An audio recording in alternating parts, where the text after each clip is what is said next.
So the first thing you have to answer is Amazon fully optimized for profits? Are Amazon's financial statements, its income statement and its cash flow statement, fully optimized to show profitability? I would argue even today, the answer is no, right?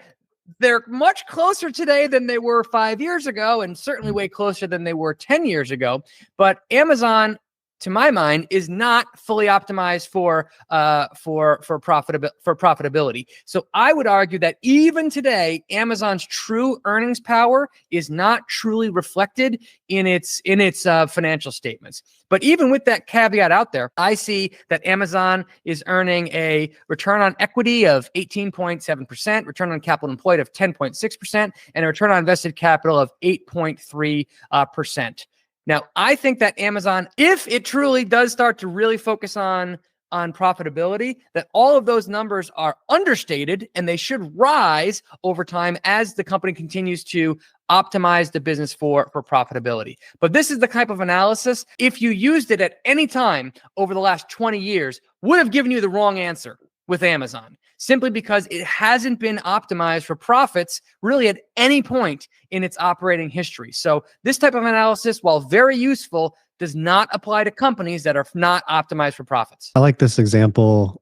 It's a business you're pretty familiar with, I'm pretty sure. What is it about Amazon that makes you reasonably confident that they're maybe not in the optimizing profit stage yet?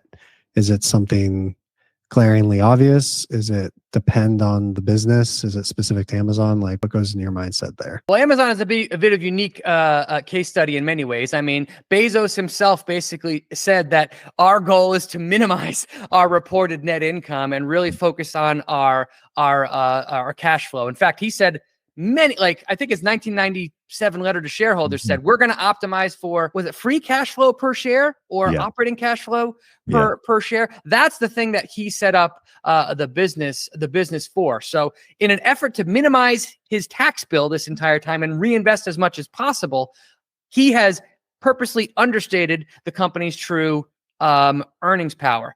Now, if you combine that with the last 4 years, which have just been crazy, right? 2020, the company's sales went parabolic. In response, the company way overbuilt, way overspent on distribution centers. And then in response, the next year, it had to pull back on that spending and right size its sales force. So because of that, its expenses were overstated compared to its revenue. So if you look at the last few years, they aren't. That fact alone makes the company not be able to shine through on how much profits that it has.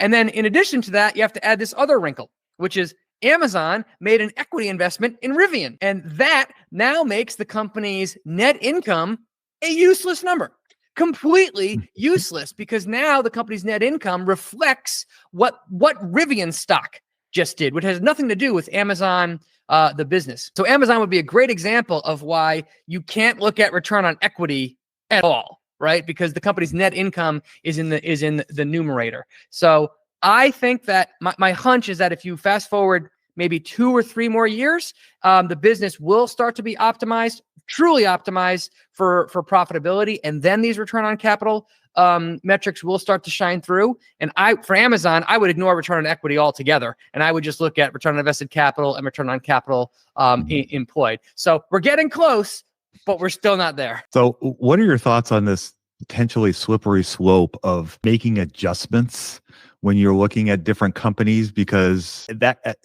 yes, it logically makes sense to, for example, look at the income statement for Amazon and adjust those equity investments out.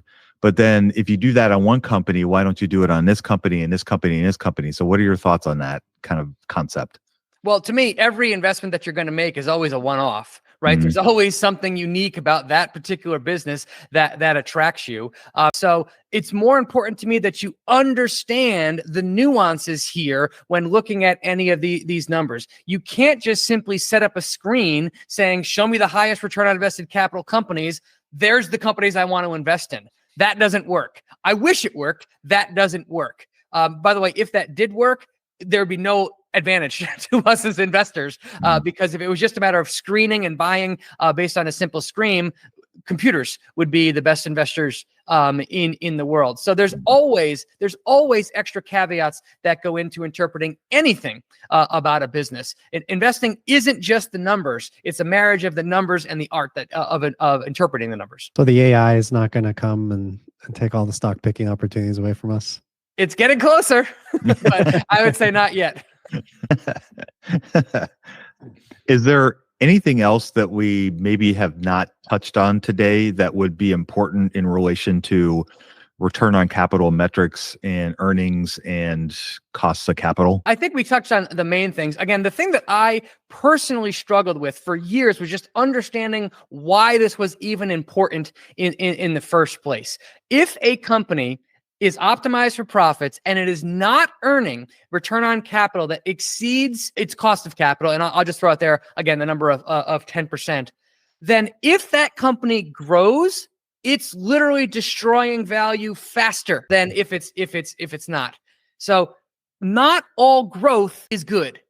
Not all growth is good. And the way that you can tell good growth from bad growth is that growth coming where the returns on capital exceed the cost of capital or they do not. So to me, that's the key takeaway from this type of analysis. You want to know, is growth producing value or destroying value? Yeah, well said. And that's why one of my favorite statements is the capital allocation is job number one for CEOs. And this really goes a long ways towards telling you whether they're good at their job or not. Yep, well said. So this is exactly why we started this with Buffett's quote about return earnings per share is overrated. It is overrated. It needs to be married with what is the return on capital that the management team is getting. So it's a paired metric. It's not just one.